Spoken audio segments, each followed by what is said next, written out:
From Pacifica, this is Democracy Now! I think it's an absolutely vital tool. I have been intimately familiar now for the past decade with the cases of rendition that the U.S. government has been involved in, and I can say without a doubt that it has been very successful as far as producing intelligence that has saved lives. As counterterrorism czar John Brennan appears on Capitol Hill today for his confirmation hearing to head the CIA, we'll look at his role in the government's secretive post-9/11 rendition program. We'll speak with Amrit Singh, author of the new report Globalizing Torture, CIA's Secret Detention and Extraordinary Rendition. The American public needs to know what its government did. Grabbing people off the streets, flying them to secret CIA prisons, to be locked up, shut out, held in incommunicado detention, and subjected to interrogation in many instances that amounted to torture. Then Radio Ambulante and the power of radio. We begin this evening in Tijuana, at the world's busiest border crossing. It's rush hour, and a mass of pedestrians head into the United States, each one with a particular mission and the baggage to prove it. Some are carrying suitcases, others school backpacks. Producer Ruxanda Guidi is among them, looking for a U.S. border guard named Angelica de Cima. A new Spanish-language radio program is showcasing compelling human stories from around Latin America and the United States. We'll speak with Daniela Lacon, author of Lost City Radio, and Annie Correal, whose father was kidnapped in Colombia and relied on messages from his family conveyed over the radio. All that and more coming up. Welcome to Democracy Now!, democracynow.org, the War and Peace Report. I'm Amy Goodman. The Obama administration's agreed to show two congressional panels the stated legal rationale for assassinating U.S. citizens overseas. On Thursday, the White House directed the Justice Department to release a controversial 2010 memo to the House and Senate Intelligence Committees. The memo details the administration's legal justification for targeting the American-born cleric Anwar al-Awlaki, who ultimately died in a U.S. drone strike in Yemen. The memo's release follows growing calls from lawmakers on both sides of the aisle for access to the administration's guidelines for drone strikes and other attacks targeting U.S. citizens overseas. A bipartisan Senate letter demanding the memos earlier this week had accused the White House of, quote, practicing secret law. It also follows this week's leaking of a white memo that allows for the killing of Americans through an expansive definition of what constitutes an imminent threat. At a news conference in Washington, Attorney General Eric Holder was asked why he isn't releasing the drone memos publicly after disclosing the torture memos of the Bush years. You were a driving force behind releasing the Bush administration's torture memos. Why aren't you a force for this? Well, I mean, we'll have to, look at this and see what it is we want to do with these memos. But you have to understand that we are talking about things that go into really kind of how we conduct our offensive operations against a clear and present danger to this nation. The release of the assassination memos to lawmakers was also announced on the eve of today's confirmation hearing for CIA nominee John Brennan, who some have dubbed President Obama's assassination czar. Brennan's expected to be questioned on a range of controversial issues, including the assassinations and his role in the Bush torture program while at the CIA. Speaking this morning on MSNBC, Democratic Senator Ron Wyden of Oregon said U.S. citizens should be able to know why the government has targeted them for assassination. Every American has the right to know when their government believes it's allowed to kill them. I don't think that, as one person said, that is too much to ask. And this idea that security and liberty are mutually exclusive, that you can have only one or the other, is something I reject. So we're now going to have to begin the heavy lifting of the congressional oversight process by examining the legal underpinnings of this program, and to make very clear, I am going to push for more declassification of these key kinds of programs, and I think we can do that consistent with national security. Senator Wyden has led the push for the White House to explain its rationale for targeting U.S. citizens and will be among the senators to question John Brennan today. After suggesting he would consider filibustering Brennan's nomination, Wyden received a personal phone call from President Obama Wednesday night to inform him of the memo's release. Tune into Democracy Now! On Friday for our coverage of the Brennan hearings. The ability of the U.S. government to jail people without charge or trial is back in court. A group of reporters, scholars, and activists, including Noam Chomsky and Chris Hedges, are suing the Obama administration over the controversial provision in the National Defense Authorization Act, saying it could allow for the indefinite detention of journalists and others who interact with certain groups. On Wednesday, the Justice Department asked an appeals court to reverse a judge's earlier decision blocking indefinite detention, saying the ruling would hamper its ability to fight terrorism. The Obama administration's already won an emergency freeze of the ruling while the case is appealed. Plaintiffs Tangerine Bolin and Dan Ellsberg, the Pentagon whistleblower, spoke outside the courthouse Wednesday. We're trying to get people across the country to stand with us because this is the thin line between the last of our most fundamental civil liberties. The NDAA rolls back our rights to pre-Magna Carta days. Due process, we've had that for 800 years. It's really basic. If you are for the U.S. Constitution, you should support our case. I think that our Constitution has been under assault for 10 years now, mostly covertly. At first they simply lied they were doing it, said they weren't torturing anybody, weren't sending anybody to audition. Now they're openly proclaiming it. I think they've laid down the gauge here, laid down the challenge to the American public as a whole.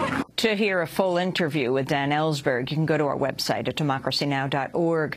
The main umbrella group for immigrant youth activists is calling for an immigration overhaul that goes beyond the bipartisan proposals endorsed by President Obama last week. On Wednesday, the United We Dream Network announced it'll call for citizenship to all of the estimated 11 million undocumented immigrants in the United States, not just the granting of legal status, and not just to those who came to the country as children. Many of the youth activists, known as Dreamers, have received temporary legal status under an Obama administration measure for immigrants below the age of 31 brought to the United States at a young age. Under their proposals, the Dreamers are also rejecting calls to link the granting of citizenship with border security benchmarks and are calling for the granting of residency to foreign-born partners in same-sex relationships. The Dreamers issued their call one day after a meeting with President Obama and other progressive groups at the White House. Obama reportedly rejected calls to ease his record-breaking deportations of undocumented immigrants. As the meeting took place, a group of Dream activists interrupted House Republicans' first congressional hearing on immigration reform, chanting, "Undocumented and unafraid." They were there to protest Republican opposition to the DREAM Act, focusing on Republican Congressmember Darrell Issa of California. The gentleman from California, Mr. Issa, is recognized for 5 minutes.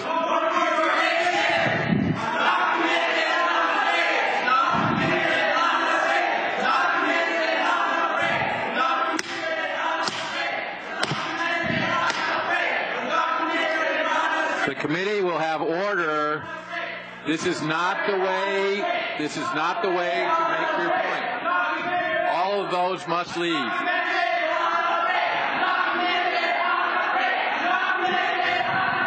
The Republican hearing comes as party leaders are floating a potentially softer stance on immigration in a bid to woo Latino voters. In a speech this week, House Majority Leader Eric Cantor announced for the first time he would support a path to citizenship for undocumented youths.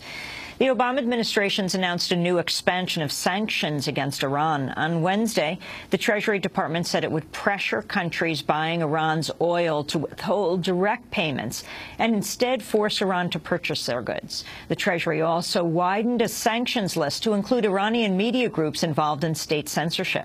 Following the announcement, Iran's top leader, Ayatollah Ali Khamenei, announced his rejection of Vice President Joe Biden's recent call for direct talks. Top Iranian leaders, including President Mahmoud Ahmadinejad, had made favorable statements about the offer earlier in the week, but Khamenei said negotiations would do nothing to resolve U.S.-Iran differences. Iran, meanwhile, has also released what it says is surveillance footage extracted from a U.S. drone captured inside its borders in 2011. Opposition activists in Syria are claiming new civilian casualties in the latest attacks on rebel strongholds around the capital, Damascus. The Syrian Observatory for Human Rights says at least 55 people, including 19 civilians, have been killed in a roughly 24-hour period since the regime of President Bashar al-Assad launched a new offensive on Damascus suburbs. Overall, the group says at least 141 people were killed nationwide Wednesday, including 36 civilians. At the United Nations, a spokesperson for the Office for the Coordination of Humanitarian Affairs said Syria's catastrophic humanitarian crisis threatens to worsen ahead of the conflict's upcoming 2-year anniversary. As we are almost at the 2-year mark of the beginning of the conflict, the catastrophic humanitarian crisis continues to deepen. This time we're issuing a warning. If the violence continues unabated, we could, in the short term, see considerably more than the currently 4 million people in need of assistance and more than the currently estimate of 2 million internally displaced. The Royal Bank of Scotland has agreed to pay a $612 million fine in the United States and Britain over its role in the manipulation of global interest rates. RBS becomes the third bank to pay fines in the Libor scandal, which saw major companies take part in fixing the benchmark for rates on trillions of dollars in transactions across the globe. The rigging of Libor meant millions of borrowers paid the wrong amount on their loans. Announcing the settlement, RBS chief executive Stephen Hester apologized to the public. I am disgusted by this and hugely disappointed. The wrongdoing of 20 people in this institution, there's no excuse that it was also across the industry. It is unacceptable. There's no place in our industry for it. And worse than that, in many respects, the culture of selfishness, of self-serving, of which this is an extreme and unrepresentative example, but is an example, taints our whole industry. Senate Democrats have agreed to delay a vote on Chuck Hagels' nomination as the next Secretary of Defense. Senate Armed Services Committee Chair Carl Levin says the panel's vote will be moved until later in the month to address Republican concerns. Republican senators want Hagel to disclose the texts of private speeches he's delivered, as well as more information on his financial ties. Supporters of Hagel say he's being targeted over his deviation from the party line on issues including Israel and Iran. President Obama has tapped Sally Jewell to replace Ken Salazar as Secretary of the Interior. Jewell's work history includes stints as an oil services company executive and as a commercial banker. She's also known as an avid campaigner for conservation and the outdoors. Obama unveiled her nomination Wednesday at the White House. She is an expert on the energy and climate issues that are going to shape our future. She's committed to building our nation-to-nation relationship with Indian country. She knows the link between conservation and good jobs. She knows that there's no contradiction between being good stewards of the land and our economic progress, that in fact those two things need to go hand in hand. The Bureau of Land Management has announced it's delaying an auction for drilling leases in Colorado following a public outcry. Leases for more than 20,000 acres in the North Fork Valley were set to go on the block this month, but residents organized a campaign raising environmental concerns, including the impact of hydraulic fracturing or fracking on the quality of water and air. And the Boy Scouts of America has delayed a decision on whether to end its long-standing ban on gay members and leaders. The ban was put up for review at a board meeting this week, but Scout leaders now say the organization will decide at a national convention in May. You can go to our website at democracynow.org for our interview with a leading campaigner against the ban, Zach Walls, founder of the group Scouts for Equality. And those are some of the headlines. This is Democracy Now!, democracynow.org, The War and Peace Report. I'm Amy Goodman. And I'm Juan Gonzalez. Welcome to all of our listeners and viewers around the country and around the world. Thanks so much for watching this report from Democracy Now!, your daily independent global news hour. We don't accept advertising or corporate funding, but rather rely on donations from viewers like you. Please make your contribution by visiting democracynow.org. We need your support today to keep bringing you this hard-hitting, in-depth reporting.